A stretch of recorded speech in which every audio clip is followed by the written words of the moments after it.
Friends and colleagues, today it gives me great pleasure to launch the Church of Ireland Return to In-Church Worship Protocols. But before I do that, I would like to thank all clergy, bishops and lay people for giving up their personal liberty, which has allowed us as a church to adhere to the government guidelines both north and south of the border. It's not been easy, but it has been necessary, and it has allowed us to get to this point where we are in a position to offer advice to parishes on the steps our churches need to take to reopen for public worship. I am personally very grateful to God and grateful to you for the way we as a church have responded, and I've been encouraged by the agility and the resourcefulness shown by parishes as they have continued to serve the needs of parishioners and of the wider community in what have been very difficult times.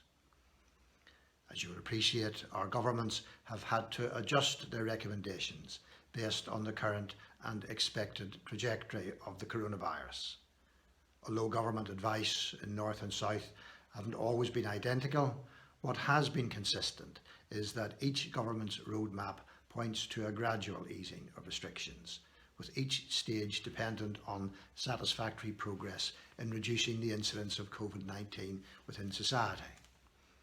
So now I would like to invite the Archbishop of Dublin to introduce the Church of Ireland's Return to In-Church Worship Protocols. Archbishop. My name is Michael Jackson, and I'm the Archbishop of Dublin and Glendalough, and you can see that I'm speaking from a church which currently is empty of people. The onset of the coronavirus, COVID-19, prompted widespread closure of churches as places of public worship across the Church of Ireland as we responded to the restrictions on public gatherings. My prayers and my sympathy continue for all those who continue to grieve.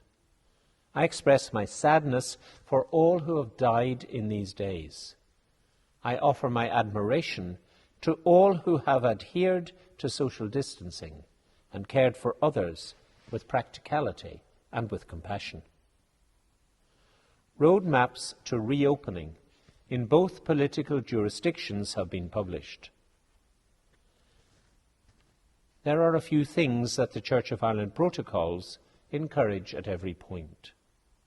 One is knowledge of the public health guidelines. The second is engagement at the level of the local church, parish, rector and select vestry members to make possible what can work and what can be sustained. Such independent initiative is vitally important for people to feel that they are back to church, working alongside this very helpful document, Return to In-Church Worship. And thirdly, we need to have realism, not to move sooner than health, safety and good practice dictate. There is no pressure to jump immediately.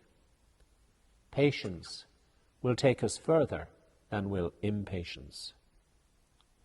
And so I offer you only 3 words for action. The first is comply. Comply with the relative national guidelines.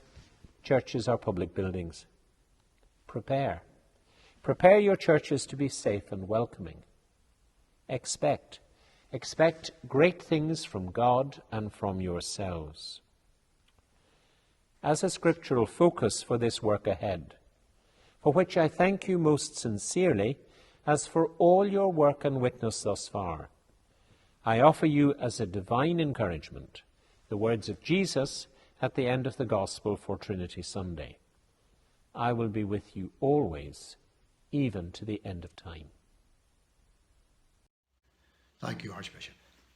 We strongly commend these protocols to you.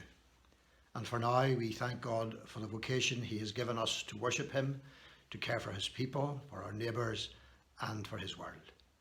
We thank you for being faithful in living out that vocation in troubled and uncertain times, and for moving forward in faith, in hope, and in love.